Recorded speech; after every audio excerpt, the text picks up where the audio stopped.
useful habits, okay? So, basically, if you... Hey guys, I just wanted to do a video and show this young lady. Wow, she is so indoctrinated into the religion.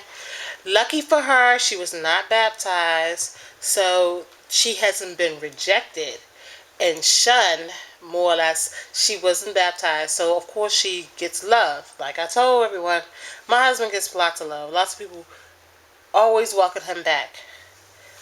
Me, on the other hand, they got nothing. Same people got nothing to say to me because I was baptized. My husband not baptized. He's always welcome. They're his friends forever. Well, until he gets baptized and decides to walk away. And she's so indoctrinated. I just wanted to share a little bit of her video. I don't understand that. Basically what it means is you can have friends, you know, outside of the Jehovah's Witnesses, all that great stuff. But if you have friends that are drinking and smoking and partying and, you know, cussing and, you know, just doing stuff that, you know, just common sense, things that you shouldn't do, you know, doing drugs. That's what they mean by bad association. She's lying right here. That's not bad. Just those are bad associates, but anyone that doesn't serve Jehovah is a bad associate. They often use the example of how Solomon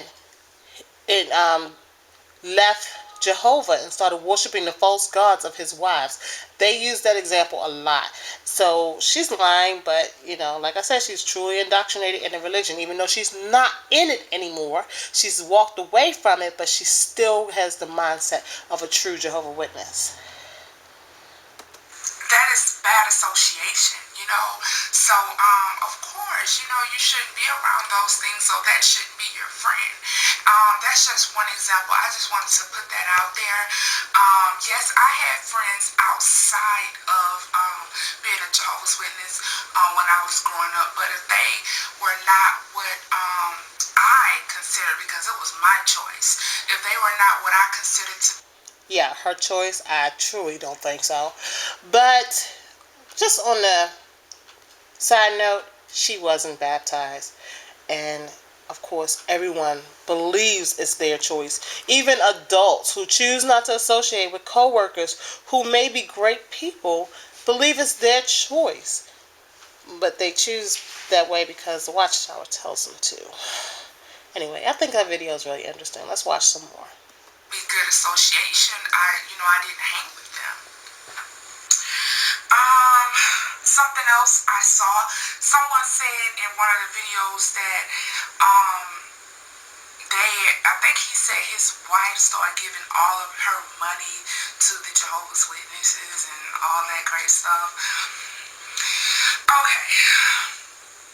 Jehovah's Witnesses don't take tithes. They don't take 10% out of your check. They don't require anything like that.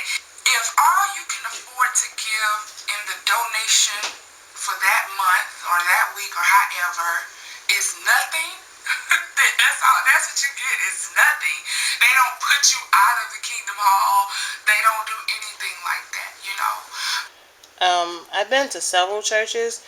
And I've talked to a lot of people to go to church, and they never get put out because they have no money. I'm not sure which church she's ever been to, but that is one of the stereotypes. That's one of the things that you learn at the Kingdom Hall. Churches will throw you out if you don't pay your 10%. That's a lie, but you know. And oh, by the way, at the Kingdom Hall, every Thursday, they do go over the budget. And no matter what, it's always a deficit. Even if they say that we had a surplus in the beginning, they always a deficit by the end by the time they finish talking about the surplus and what bills need to be paid, it's always a deficit. No matter what congregation you go to, it's a deficit. So, anyway. And I love how they always have their contribution box located right by the door. You know, it's not in front where everybody can see you, but you can just go ahead. When you're walking out, you can't miss it. It's right there.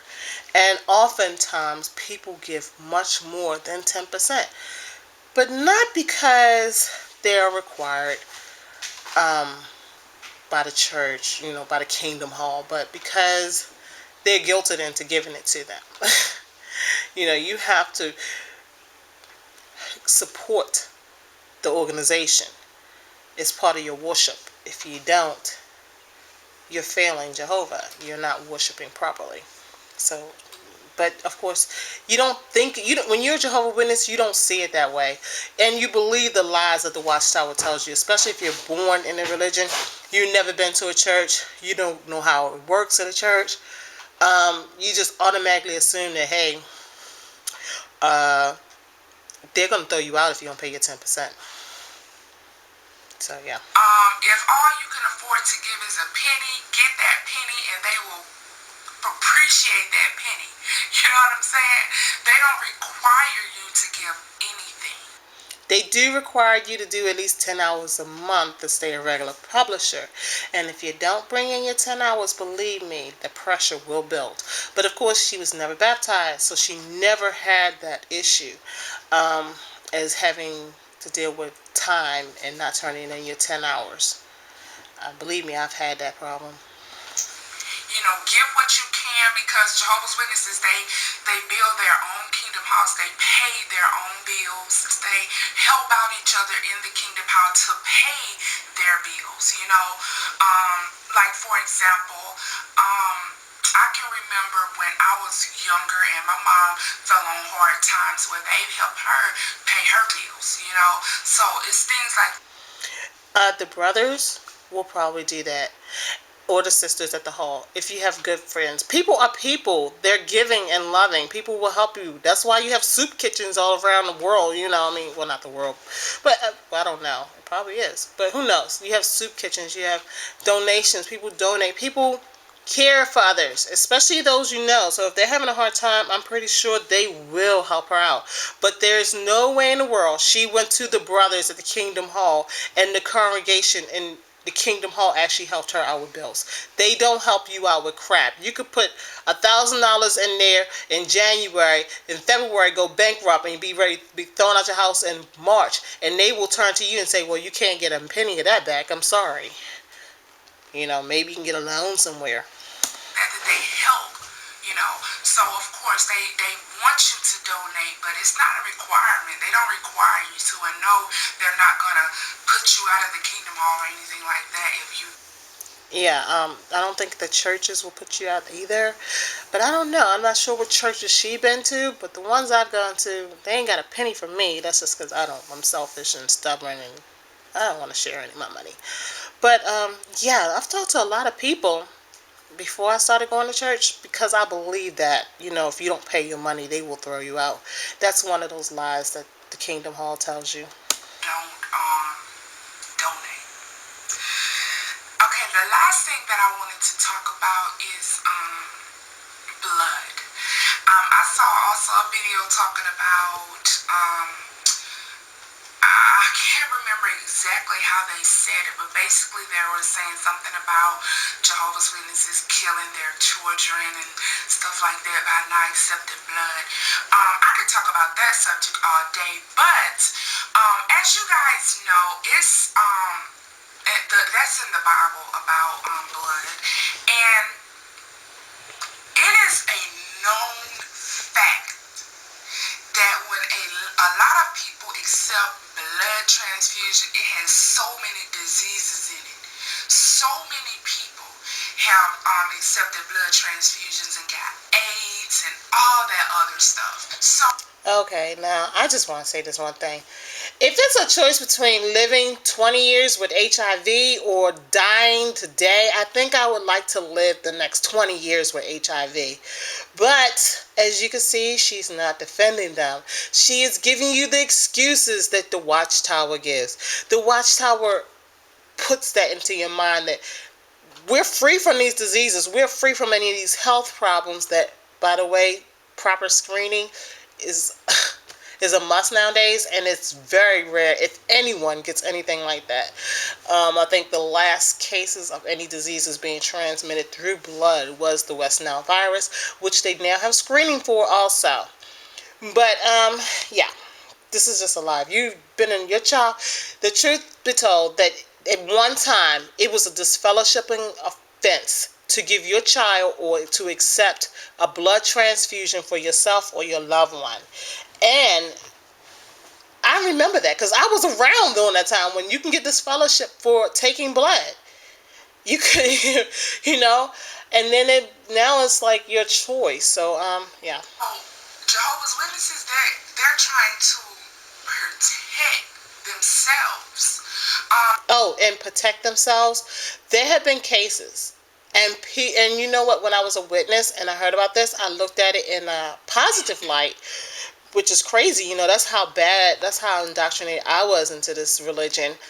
When people kidnap their children and the child survived to keep them from taking a blood transfusion.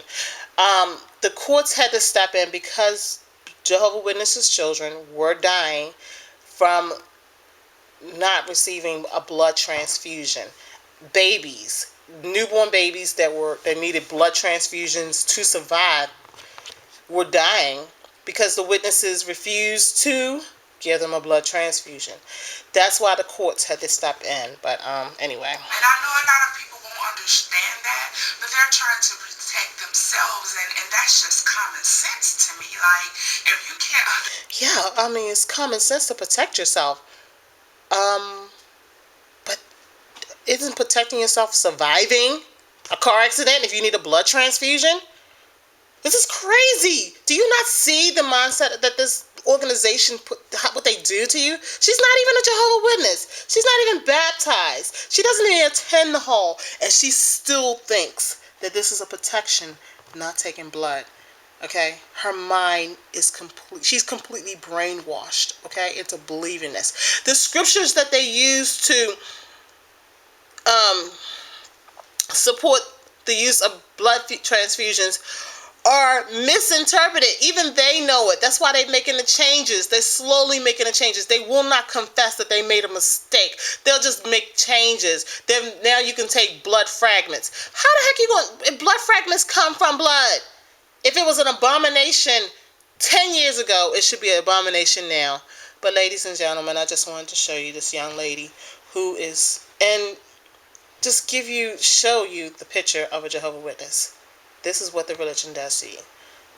You completely brainwash. You can't even see how protecting yourself by accepting a blood transfusion is better than to die. Anyway, I'll talk to you guys later. Bye.